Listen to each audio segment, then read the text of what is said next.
मेरे हुजरे में नहीं और कहीं पर रख दो। आसमां लाए हो, ले आओ, जमीन पर रख दो।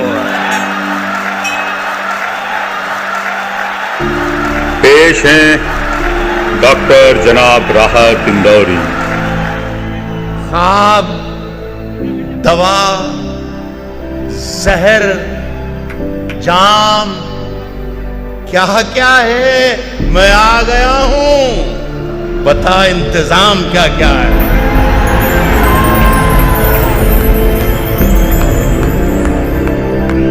रिफतुल्लाह कुरैशी के मजले बेटे ने ख्वाब बुनना शुरू कर दिए थे। हालात ठीक नहीं थे, गुर्बत थी, तंग रास्ते थे, पर ख्वाब थे।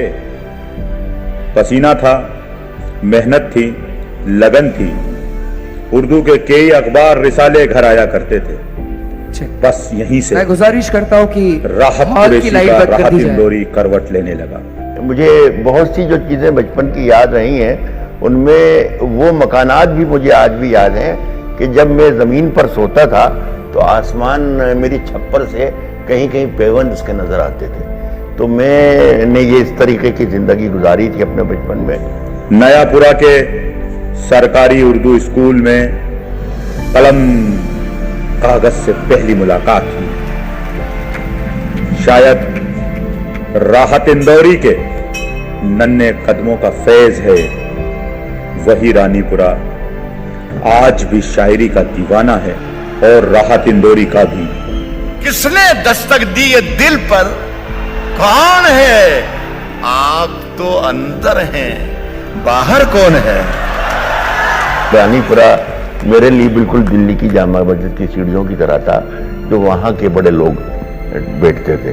इसलिए मैंने ये शेर कहा था कि मेरी दिल्ली मेरा रानीपुरा है, मेरी दिल्ली मेरा रानीपुरा है, गली में कुछ सुखनवर बैठते हैं।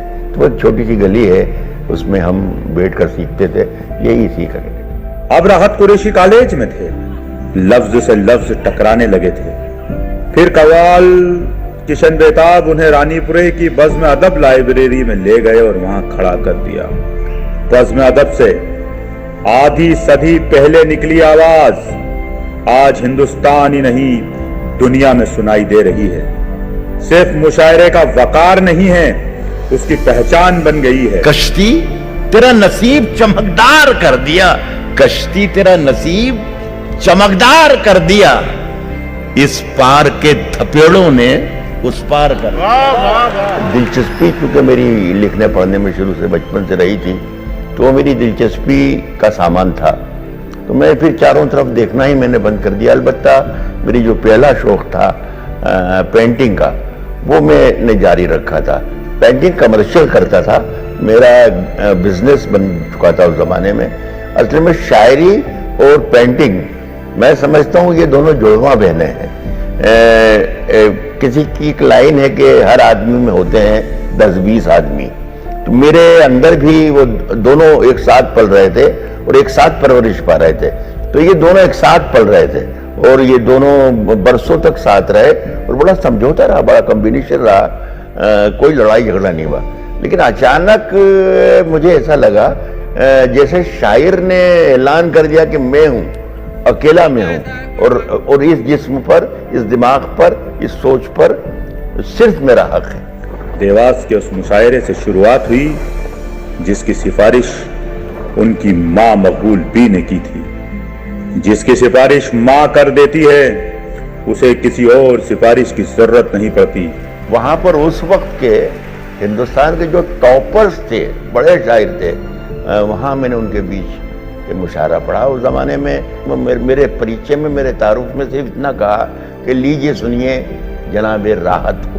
से पूछो क्या गदई मांगती है कितना लहू, सब समझते हैं ये धंधा बड़े आराम का है। मुझे कोई ना पहचानता था ना जानता था, लेकिन मेरा शेर जरूर था मेरे पास जो मैंने सुनाया और लोगों के दिलों में घर कर गया, लोगों ने पसंद किया और वहीं से फिर लोगों से मेरी सलाम दुआ हुई और धीरे धीरे धीरे धीरे धीरे सफर शुरू हो गया। राहत इंदौरी धीरे धीरे मकबूल हो रहे थे और घर से दूर भी हो रहे थे। मेरी बीवी ने 10 बरस तक मेरे बच्चों को पाला और 10-12 बरस के बच्चे जब हो गए तब मैंने देखा कि ये अब मेरे बच्चे इतने बड़े बड़े हो गए। मेरी बेटी, मेरे 2 बेटे, वरना मैं 20-20, 25-25 दिन के दौरे पर निकल जाता था, इन्हें मालूम ही नहीं होता था। सीमा राहत के लिए मुश्किलें थी जिनको शादी के शुरुआती दिनों में ही सुनना पड़ा था। शायर की बीवी हो, गुजारा हो जाता है, पर आगे अभी और बहुत कुछ सुनना था। वो सुनती रहीं, सुनती रहीं, सुनती रहीं और राहत इंदौरी पढ़ते रहे, पढ़ते रहे, पढ़ते रहे। हमारे सर की फटी टोपियों पे तंज न कर, हमारे ताज अजायब घरों में रखे। क्या कहने। हिंदुस्तान ही नहीं, दुनिया भर में उनके शेर गूंज रहे थे, छाती ठोक कर कह रहे थे, बोल रहे थे। किसी की उन्हें परवाह नहीं थी, ना ही कहने से चूक रहे थे। जो नहीं होगा वो अखबार में आ जाएगा और चोर उचक्कों की करो कद्र के मालूम नहीं। चोर उचक्कों की करो कद्र के मालूम नहीं, तो हम सब कौन सी सरकार में आ जाएगा। वक्त के बड़े बड़े सूरमाओं के सामने उन्होंने अपनी बात कही और ऐसी कही कई बार हंगामा हो गया। लाल किले पर पढ़ने से उन्हें रोक दिया गया। नेता उनकी मजलिसों से, उनके मुशायरों से उठकर भागने लगे, पर वो बोलते रहे और अभी भी बोल रहे हैं। सभी का खून है शामिल, हिंदू, मुस्लिम, सिख, ईसाई, सभी का खून है शामिल। यहां की मिट्टी में किसी के बाप का हिंदुस्तान थोड़ी है।